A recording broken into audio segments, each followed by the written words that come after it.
All right, welcome back to the series on Broken to be Rebuilt based on my learnings from the book of Nehemiah. And here we are at lesson number 7. Thank you so much for watching these videos and talking it out with me. I am so interested to hear from you in terms of your impressions and your learnings from this book, or even some of the scriptures that you may know from the story of Nehemiah. I would love to hear from you.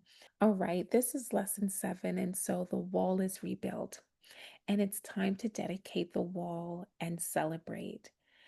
The lesson here for me is that I would like to highlight um, that essentially Nehemiah did not forget God throughout the entire process, to include the celebration of the victory, to acknowledge God as the one who made this happen.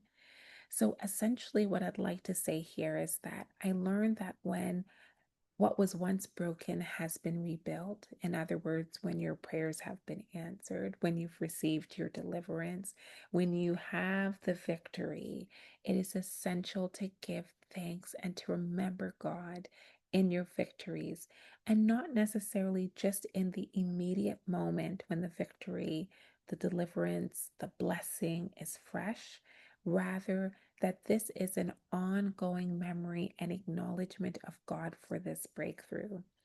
This may look like someone talking about their victory through a testimony, or even now these days through a social media post.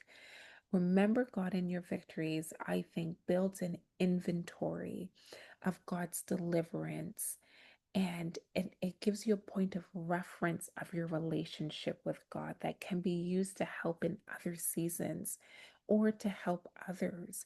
It gives God the glory for the accomplishment rather than implying that the outcome was merely and solely by human hands.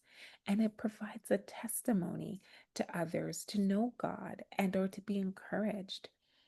Personally, I know that I make an effort to give God glory and to acknowledge Him in everything that I do, for I know that it is the hand of God that I'm able to do what I do.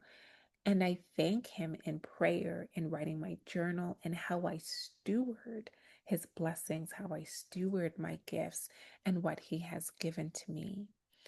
And so, no matter what season you are in, my prayer is that you have great joy in your life from what God has done for you and what God is doing for you. If you're in a season of brokenness, I encourage you to continue to remain in prayer. Ask for help if you need to, because depending on the season, I know it is hard to hold on. I hope that and pray that that you also remember God in your victories.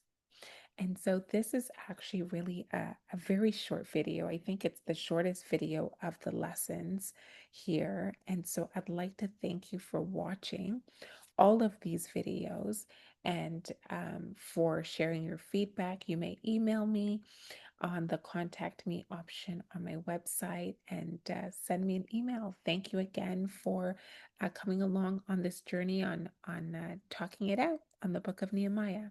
Thanks so much, and may God bless you.